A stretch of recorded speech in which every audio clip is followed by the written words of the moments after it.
आपने तो किसी बात पर यकीन ही नहीं किया। आपको पता है दिल से चाहते थे कि मेरी आपसे शादी हो। मैं भी उनको कहती थी मैं चाहती हूँ मेरा होने वाला शौहर बिल्कुल आपके जैसा।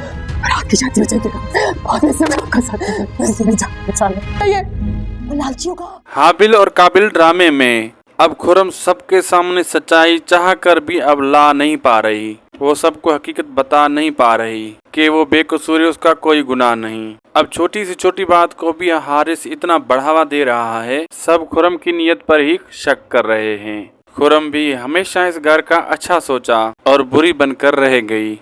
अमीरा जो कि अच्छी तरह जानती है कि खुर्रम उसके साथ कितनी मुखलिस थी और वो भी बदगुमान हो गई खुर्रम से।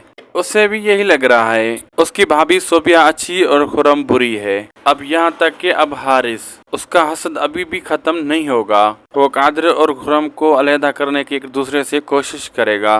काबिल को भी इतना बदगुमान कर देगा इस खुर्रम से। काबिल भी बार बार खुर्रम पर शक करने लगेगा और खुर्रम का सब्र भी जवाब दे जाएगा। फिर यही हारिस मौका पाकर खुर्रम को बातें सुनाएगा कि तुम्हारे साथ मैंने क्या किया। तुम बहुत चीज समझती थी ना खुद को, अब मैंने तुम्हारे साथ क्या किया। अब कहीं की भी ना रही, असल में तुम्हारी कोई इज्जत नहीं। सारी बातें काबिल अपने कानों से सुन लेगा और फिर उस पर यकीन आ जाएगा कि खुर्रम सच बोल रही थी, हारिस झूठ बोल रहा है और मैंने ही यकीन न किया। मज़ीद ड्रामा रिव्यूज़ के लिए चैनल को सब्सक्राइब करें, लाइक करें, शेयर करें। मिलते हैं नेक्स्ट वीडियो में। अल्लाह हाफिज़।